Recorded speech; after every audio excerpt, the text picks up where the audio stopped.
Welcome, everybody. This is our year-end wrap-up show from our Game of the Week football broadcast. I'm Kevin Rouch, along with the Coach Doug Clifford. And, Coach, we had a fun season this year. Some really good teams, some really good plays, which we're going to show the top 10 of the year. I thought it was an outstanding season. We had evenly matched teams. We had great plays. We had big plays. We had comeback wins. We had a little bit of everything. So let's talk about the way the show is going to work. We are going to feature our top 10 plays from this 2019 season. We've got interviews with a couple of coaches that you all will know, but it gives us good insight to the way the seasons went at Sheridan and John Glenn. We will also feature our game of the year. So, and that was pretty easy, to be honest with you. We'll see if your number one play matches ours. We did agree about that. Oh, no doubt about it. Actually, it's a couple of plays together, same guy. Same guy, same guy. So we had a lot of excitement this year, and we're glad to be able to wrap things up, kind of put a bow around it in this holiday season. Let's take a look at the standings. So, Coach, not a surprise this year to see Sheridan at the top. They do it all the time. But John Glenn, the first co-championship or championship of any kind since 1980. What a season. Well, you know, the other thing that these two teams had in common besides being co-champions is they started the season off kind of rough. They did. Teams. They did. Sheridan lost to a very good-looking Valley team, and going into week 4 when we did the John Glenn Philo game, John Glenn was 1-2. They were, and they lost to Meadowbrook early, then lost a heartbreaker in week 3, but then able to rebound, kind of run the table. And not surprising to me, Tri-Valley was right there. Philo, well, I tell you, they were just a couple of close losses away from being up there themselves. Philo had individual plays in games, multiple games, where it could have turned the outcome of the game and the outcome of their season. One team we got to talk about a little bit is actually in that 8th spot, the West Muskingum Tornadoes. It had been since 2015 that they put a win on the board, get a couple, one in the MVL. Hats off to that squad. New field, new facility, beautiful out there. Something tells me those wins are going to start to pile up a little bit. Well, hats off to those kids that play and the coaching staff. You just can't wait to get to the stadium when you play for Sheridan and John Glenn and Tri-Valley, and chances are you're going to win most of your games. But when you play for West Muskingum, you know odds are you're not going to win. It's going to be an uphill battle just to get through the game. So, yes, hats off to those guys. Change the great mindset job. out there a little bit. You bet. Let's take a look at the playoffs then, as, again, it was a season where, and we got lucky, Coach, that we were able to cover the playoffs. In round 1, we got a chance to see that John Glenn game. And then, of course, following up in round 2, we also John Glenn game there. Sheridan lost their footing in that first week, but I tell you, the thing that impressed me about Sheridan, we'll talk more about it as we go, was they really had to retool. They had lost an incredibly dominant senior class, but came right back and got themselves into the playoffs. Just had to play a good Jonathan Alder team. John Glenn against St. Clairsville, really not a match there. John Glenn overwhelmed them, and what a good game then in round 2, John Glenn Licking Valley. Well, no doubt about it. But with Sheridan, players graduate, but tradition doesn't. And I've always believed that when they hit the field, I don't think their mindset is, boy, I hope we win. I think their mindset is, we're going to win. Well, we're going to be upset if we don't. Right, and we're gonna see Paul Culver III, who their head coach now. We'll have an interview with him in a little bit where he talks about that tradition and what they expect. You know, for John Glenn, looking at their season again, coming out of the chute 1-2. And then to be able to do something, I mean, they set a lot of historic marks this year to be able to keep that faith. And you know, as a head coach, to keep players in it when it looks as though all those things they worked in the summer might not happen. Well, you know, that can all go down the drain in week 1 because you put so much emphasis on that opening game, and then you lose. And you lose a lot of footing if you do that unless you really stay on the course. And they did. They came back and got a win. I think they lost a heartbreaker to Sheridan by 1 point in week 3. We did the same thing at Crooksville when I was an assistant there. We were 0-2 to start the season, and we won 8 games and won the league. So I know exactly what the John Glenn staff went through. And they did a great job. Then we've got some young teams in the MVL that to look for. You know, you talk about Philo, a lot of talent out there. Again, a couple of games go the other way, they're right at the top. New Lex, some really good speed out there. You bet. I tell you what, and I think their coach is going to do a great job. The people down there are really excited. They're already worried if he's going to leave town. Is that right? Well, yeah, he's so done I think a good job. the Panthers have. You talk about tradition in this conference in football.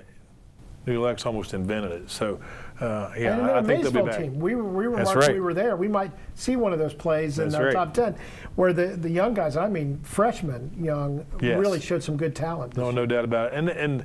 And Maysville's been in the playoffs in the recent years. So there's some great coaching going on in this conference right now. I think more so than ever. And then adding teams next year in the MVL, changing the configurations to 2 divisions. That's going to change the calculus too with all these. Oh, it will. I mean, you're going to be playing teams that you've never faced instead of going into your files and your films and pulling. Oh yeah, here's what these guys did 10 years ago, like you can against Sheridan. That's all out the door now. So new start, new league. New start, new league, and maybe that'll be our tagline next year. What do you think? It was a great season this year. Again, transitioning into a little different field for next year. Should be a lot of teams in the mix without a doubt, and we're looking forward to it. Now, we talked about the top 10 plays this year from our coverage, and to pare those down, it took some work. Let me tell you, the staff here did a fantastic job to do it. There are a lot that could be added, but let's take a look, if we can, at the first 3. Here's play number 10, and Coach, this is in your old stomping grounds. Well, it's a kickoff return for a touchdown. Ranter Coshocton had just returned the opening kickoff of the game for a touchdown. Which I don't think we've ever seen. I've never seen before. I'd never seen it before. This is Brady Brannon. Some great moves here at the end, but there are some tremendous blocks early on in this kickoff return that set this thing up. Now we'll take a look at it again here. The thing that I noticed was he took advantage in those one-on-one matchups that he had coming down the field. He just won them all. Good blocking there, good walled off return on their sideline. Great move here. Another great move. Look at that. I mean, then his blockers catch up. Great job here. Absolute perfection on a kickoff return. We wondered in that game how many more we were going to be calling. Number 9, here we go. This is Logan Ratliff. We've already seen him in basketball this year have a whale of a game, but he's just such a good athlete on both sides, a quarterback, on offense. And talk about the coverage here, Coach. I mean, this is the kind of coverage where a good athlete can just come get it. Well, it looks like they're in a 2-deep safety look here, cover 2, and he reads this dump pass, and he jumps it right away. Because that should be between. That's right. Between the linebacker and the safety. And the ball probably didn't get there on time, but still, he read that perfectly, and that's a great play for a safety to make. Now, I will say that was at the new West Muskingum facility, and here you'll see, again, you're talking about this. This looks like any small college you'll ever want to see with that new facility. Yep. So this is play number 8, and this was late in the game, and Maysville was down quite a bit. They brought in some young guys, and this is Cade Searles, a freshman. And he could be a quarterback coming down the path here for the Panthers, but man, does he have some speed on this one. Well, what impressed me about this, besides the excellent blocking, is this game is out of reach. They're not going to win no matter what happens. And this is the kind of effort you get from a young man who's just a freshman. Very impressive. I think we're going to be calling his name a few more times. No doubt about that. Sheridan won a share of the MVL and made the playoffs. However, Coach Paul Culver told us that he has mixed feelings about the season. Kind of your question posed exactly my feelings. Like, there's some good, but there's always like that missed level of expectation. In some ways, we fulfilled our minimum goals, and that is absolutely something to be celebrated. Talked all year about we wanted to be MVL champs. Heck, we talk literally year round, year after year. So the time these guys are freshmen, we want to be league champs. We want to be league champs. We want to be league champs. And that is put on the arch in front of the stadium where the team walks in and out every day for practice. They walk in and out. Every day every time for the games, and they know that 2019 is going to be put on that arch for all time. And so that's goal number 1, and we met that. But at the same time, we're co-champs, and all credit to the other teams in this league. I thought the year was very competitive. There were some very good football teams in the league this year, so we're proud to be that. But at the same time, you don't want to kind of quote unquote backdoor your way in it and have to have somebody else beat somebody else. And then right with that, then typically if you're MBL champs, that earns you a chance to be in the playoffs. But all we did was get there. You know, you don't just want to get in the playoffs, you want to advance. And so usually our second goal is not to make it to the playoffs, it's to advance. So there's that kind of like split level of, yeah, we got there, but we could have done more. We learned pretty early when we played Licking Valley that we weren't going to, quote unquote, just overwhelm people like we did last year. I think last year we were just physically better than most of the teams. We were returning starters too, we had the experience, et cetera. And so this year there's the question marks of first year starters, but we were plenty physically talented enough to be a good football team. But you know, week one against Licking Valley, you start seeing those questions that because we were inexperienced, because maybe we weren't quite as big as last year, weren't quite as fast as last year, we weren't going to have those overwhelming games. So we were going to have to fight them, fight through every game. And I said, you know, week one and week two, it became a major talking point. Like, guys are going to be in a 48-minute battle. And that sounds like a cliche, but you're not always in a 48-minute battle. But this year we knew, like, you're going to have to be very resilient. You have to be better, good word in terms of football circles. You're going to have to be tough, right to the echo of the whistle, right to the last play. And I don't know how many games this year we won where one play would have made a major difference. You know, I think of, we made a major point of emphasis in the Philo game of talking about how close we were where one play, and Coach Linscomb would say the same thing because they were a good football team. Their one play could have made a major difference. John Glenn, same thing. One play could have made a major difference. So when it comes to Sheridan football, it is a community event, a community experience, and that's why we're successful, because people love it and they believe in it. But with that level of support comes that expectation that we're going to go to the playoffs. We're going to do this borderline every year, and we want to be competitive and tough. And so the kids grow up as bitty leaguers expecting to have that chance, expecting it, not just hoping for it, but thinking like, we're going to do what we have to do to give ourselves that opportunity. But then what goes right with that is just the absurd level of work that goes into being a good football team, the numbers of hours that you put in. And so when you're asking a high school kid to get up at 5:30 in the morning on a weekday in February to come lift, then it better be for something. And the playoffs, there's nothing like that anywhere. I've been to Ohio State football games, and I love the Buckeyes. I've been to professional events. I've been here, I've been there. But when it comes to the magic of playing in front of your family and your friends on a Friday night football field, especially in the magnitude of a league championship or a playoff game, nothing like it. And that gets you up in February, gets me up 3 days a week in February and March and April to do those extra sessions, because we already lift every day of the week in school. That's a huge advantage that our district supports here, because the kids know that to beat Licking Valley, to beat Tri-Valley, to beat John Glenn, to beat Philo, to compete against the Jonathan Alders and the Columbus Eastmores, and it takes extra. Coach, I got to tell you, that Paul Culver III, pretty impressive guy. Yes, he is. He's done it on the field. He's done it as a coach. He lives and breathes Sheridan football, and I think that's probably bad news for the rest of the Muskingum Valley League. I think it is. And now, you know what? You got the tone in his voice. I think he had to be pleased. Now, let's talk about their team a little bit. Again, massive, very talented senior class leaves. They come in. We knew they'd be good on defense, but we saw them very first thing, just the ability to be able to get an offense going that allows you to get in the playoffs. That's not easy to do, again, when you lose that kind of talent. No, it's not. Offense always lags behind your defense. I mean, on defense, you can just appeal to your players' aggressiveness, and they learn their assignments. You can simplify the defense and let them run to the ball, and it'll take care of itself. But on offense, I mean, you know, you have to really coordinate that deal. And especially with a lot of new guys. All new guys, yeah. and they run that triple option read, and they have forever. So there's a lot of coaching involved with their offense. And you get the feeling that making the playoffs for that squad and for Coach Culver, just not quite enough. Well, they've been to the playoffs, and they've won playoff games. And there's nothing worse than having a season where you win the league championship and you go into the playoffs and your fan base has so much expectation for your team, and you lose and it's over. Yeah. And, you know, sudden, abrupt. That's what we as football coaches, you talk about. Now we know what it feels like to be a basketball coach, because you know you're going to lose the last game of your season, no matter what, and it's no big deal. Right. But in football, when you lose that last game, it just leaves such a bad taste in your mouth. Man, I lost my last game. Well, I think you said it right, though. I think the rest of the league ought to be concerned that they're a little concerned. Yes, no doubt. Hey, our next 3 plays on our top 3, we're going to go to play number 7. This one, In fact, talk about playoff game toward the end, and this was a big interception by Luke Miller to win the game, Licking Valley. And at that time, John Glenn was only down by 6, Coach. No doubt. This looked like it was going to be the game-winning drive, and Luke Miller will, if he plays football until he's 90, he'll never make a bigger play than that. And it was huge. That, of course, at Salisbury. Now you see a couple of receivers in the same area, but he went to the ball, did not wait for it to get to him.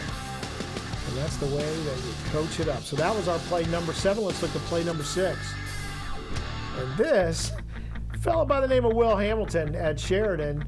And, you know, we talk about Hamilton, great speed, great read, but how about that offensive line? Well, you know, we have a block 77, 51. I mean, they're knocking guys down. They're walling people off, and he's not touched on a play that goes up the middle. He literally not touched. Watch this again. Boom. And just see everybody sealing everywhere they needed to. And then the safeties kind of got caught on the edges, and he splits them right up the middle. Well, you know, we would name all those offensive linemen, but then that would ruin their offensive lineman identity. It would take it. And here's play number 5. This is Blaze Baker. Not only we give him credit for the sack, he definitely influenced it. And this was the playoff game against St. Clairsville. Well, you know, to score as a defender is the ultimate play. And so, you know, that safety doesn't happen very often. And what a year Blaze Baker had for the Little Muskies. And this one, that quarterback, that's a helpless, lonely feeling. Yes, it is. The John Glenn Muskies had quite the historic season. They made the playoffs for a 3rd consecutive year and even had the chance to host a playoff game for the first time since 2001. They also won a share of the MVL title for the first time since 1980. We talked to Coach Matt Edwards about what made his team special this year and how they believed they could come back from that 1-2 start.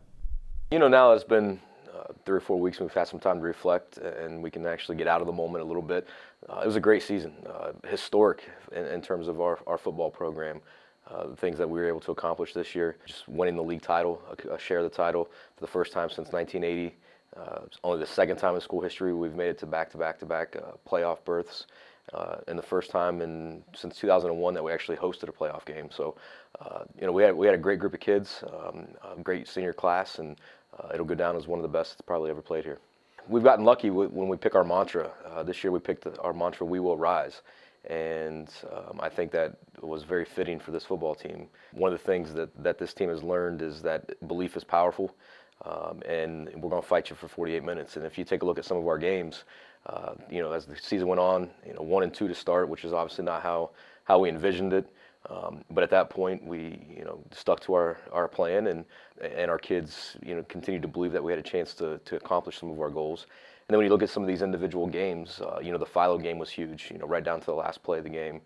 The Tri-Valley game was huge, right down to the last play of the game. So our locker room has a tremendous amount of confidence, and this program now is starting to believe that each and every Friday we have a chance to win, and we can accomplish some big things. Early on in the season, obviously we felt like we wanted to get out of the gates quickly. Didn't play very well against Meadowbrook. You know, rebounded a little bit against Cambridge, but we knew week 3 MVL opener. Sheridan is obviously you know, one of the teams in our league who's been around for a long time, and Coach Culver does a great job over there. And we knew it was going to be a battle. The way we lost that game, you know, was heartbreaking. We learned a lot from that game. We learned we could play with the best teams in our league. You know, we found out that night that we had some players, a couple kids who stepped up really nice. We continued to stick to our plan. We approached the next week the exact same way that we approached the first 3 weeks, and you know, starting with week 4, we got on a roll, and our kids continued to believe that we had a chance. You know, this senior group has been a part of a lot of football over the last 3 years, a lot of successful football, and they see that we can compete with, you know, anyone that we play. Those games that you're talking about, those are over the last 3 or 4 years have been the teams in our league who, you know, you got to beat them if you want to, you know, accomplish some of the things that we've accomplished. And, you know, Philo, we got off to a big start, and we just held on. And our seniors in that game stepped up big time. Evan had a great night. Reese had a good night. But then the last play of the game, the 4th down stop was by a sophomore who has seen, you know, over the last couple of years, you know, what this program has become, and now he has his imprint on it. You know, you fast forward to week 8. You know, what a great environment that is up there. Anytime we head up there to Dresden, you know, the last couple of times it's been great football games. But this group, again, knowing that we had knocked them off last year, believed we can. And that's with that team up there, that's part of the process, is believing that you have a chance to win. And then when we got down 21-7, at halftime, we just talked about coming out and playing our game. And I didn't know that we had done that in the first half very well. You want to talk about belief again, in that end of the game situation, we weren't real sure how we were going to handle it. But, Score Perkins, basically got in my ear and said, "Coach, I'm going to make this. Give me a chance." And that's a kid who has tremendous amount of belief in himself. And when a kid believes like that, you just look at him and say, "All right, man, go do your thing." And obviously he was able to put it through the uprights. Oh, it's huge for our community. This community does a great job of supporting their athletic teams over the course of the last few years. Some really good football teams, but we have really good teams in all of our sports. And each and every Friday night they come out and support us. So it was a special moment, Week 11, to be able to host a game and play in front of our crowd. And again, they came out in full support. And 1980 is a long time ago. I mean, it's the teams who have played here since then, and some of the guys who have been in that locker room, and some of Coach Kelly's best teams, and even obviously before that, never got this distinction, for whatever reason. And this group was able to overcome some of those early losses and some of that early adversity to put their name in the record books. It's been 39 years, and that's something that can never be taken from them. Coach Edwards, Coach. He's a guy, and he and their whole staff, I don't think I've seen in the MVL or really in high school football in a long time, their ability to adapt to each game situation, and then from the first half to second half. Well, when I talk with Matt Edwards, the first thing that impresses me is his complete knowledge of the game from every aspect. I mean, you can talk to him about defensive back play, offense, defense, kicking. I mean, he's on top of all that. And I think even as much as making the adjustments, it's the composure not to completely change everything you're doing, because all you have to do is make a couple of slight changes and then have success. So, yeah, I'm very impressed with Matt Edwards. He's fun to talk to. He really is. And a historic season. Oh, my, yes. I mean, you talk about the MVL championship, the first since 1980, hosting a playoff game. And they've had some really good teams out there. So it is really saying something what that team accomplished, especially starting 1 and 2. Well, Matt Edwards had to transition away from the wing T that John Glenn had run under Coach Kelly for 150 years. And so all of a sudden you have to teach all new skills that don't involve any of the wing T offense. So he's inserted this new offense. The kids have taken to it. He's had some great players. But that's great coaching, I think. And of course, they get knocked off by Licking Valley, who goes on to the state championship game, and it really comes down to that last drive that they were even knocked out of the playoffs. That's right. One play put them into the playoffs. The knockdown at Philo, and then the play at Licking Valley into their season. But yeah, what a season in between there. And we may see that play here coming up in a minute. Let's take a look at our next 3 plays. We're at number 4, Coach. And this is going to be a little bit of trickery there. So you see the reverse coming. That's Logan Ranft for Sheridan. And boy, how did he get that edge? Well, I think the guys from Tri-Valley were a little out of position on the reverse play. And then his speed, they really miscalculated this guy's speed. Well, he just runs away from him. It helps that Hamilton had been getting the ball a lot in that game right up the middle. But still, again, some great blocks by receivers, which we pointed out a lot this year in our games, how well receivers have taken the blocking. Oh, no doubt about it. And we're not talking about him running this play against the slowest team in the conference. No, that's right. I mean, these guys have some speed on this defense, and he just blows past them. Okay, let's go to number 3. Evan Williams, a quarterback, and that's Hayden Glob. And we're going to talk about the fact that he's kind of going against the grain there.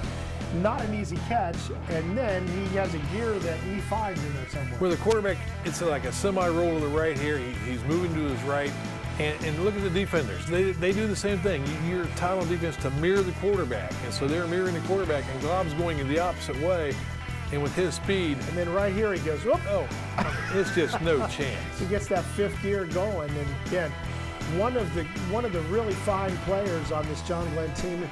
Evan Williams had a lot of options throwing the football. Yes, he did. And that was a key against New Lexington, a key play. Number 2, and this one's going to go for a while. That's Aiden Fritter from Tri-Valley throwing the football. That's Rob Walker Francis catching it. And the thing is, the back judge is a lot closer to him than the safeties were. Well, you know, we used to tell our defensive backs, you know, when that wide receiver blows past you, he's not going for a hot dog.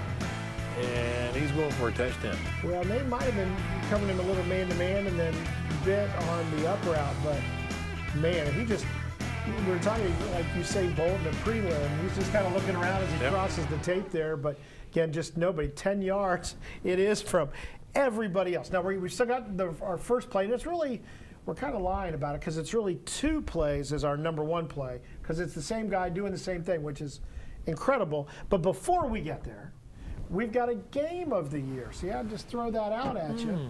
And we didn't have to think all that hard to figure out what the game of the year was. No, this was a playoff game in Week 9.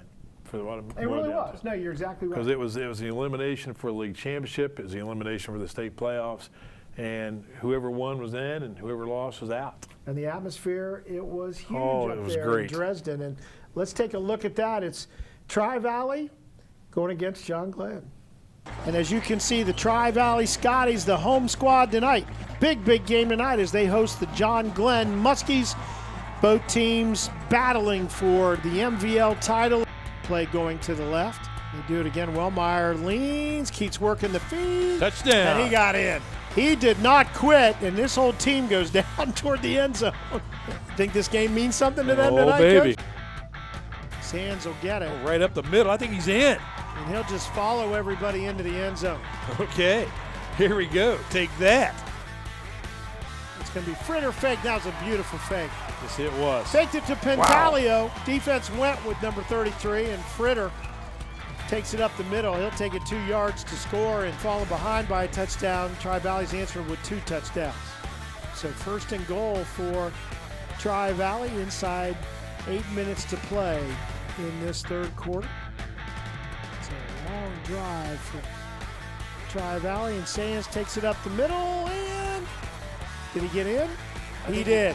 He had to. The entire offensive line's in the end zone. They are having a party. So it'll be 4th down at about 1.5 yards to go. Williams put Barkley in motion. Handoff will go to Wellmeyer, and he'll sprint to the edge, and he's in. Everybody thought he was coming between the tackles. John Glenn comes back to make it 21-14 off.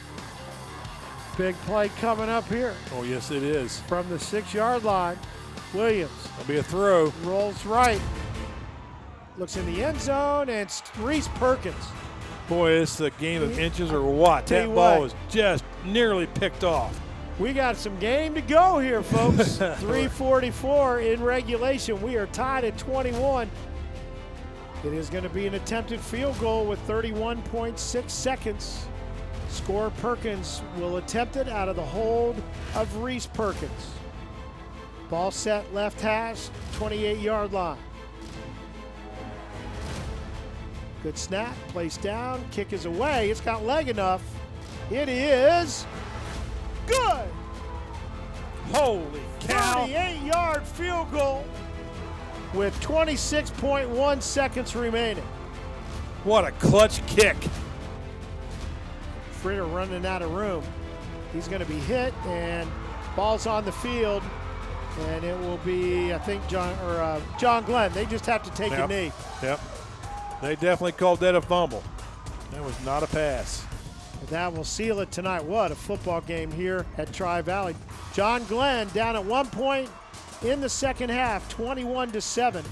Scores 17 straight points, and 24-21 is the final here tonight. John Glenn gets the road win.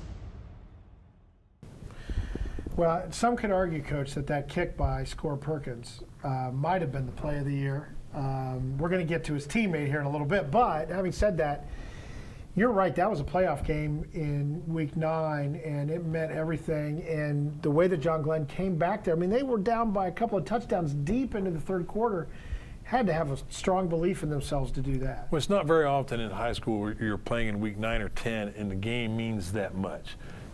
And this game meant everything to both teams, and both teams played extremely well. But for John Glenn to come out, win that game on that kick at that point in the game, That's just rare in high school football. Well, not only that, keep in mind he had just intercepted a pass. Right. To get them to score Perkins, we're talking about. To do that, you talk about a couple of minutes, he'll show his grandchildren for the rest of the whole family's lives. I mean, he really came through, and he had just come off a hurt foot. In fact, he was not 100% when he made the kick. Right. Well, big players make big plays. They do. In the big games. They absolutely do. So that was our game of the year. That was week 9 with John Glenn getting the come from behind, scoring. Gosh, in that game, they scored 17 straight points in order to get back on the winning side of things. Went on, obviously, into the playoffs, and we were able to enjoy that as well. Now, that leads us to our number 1 play, and I really should say plays.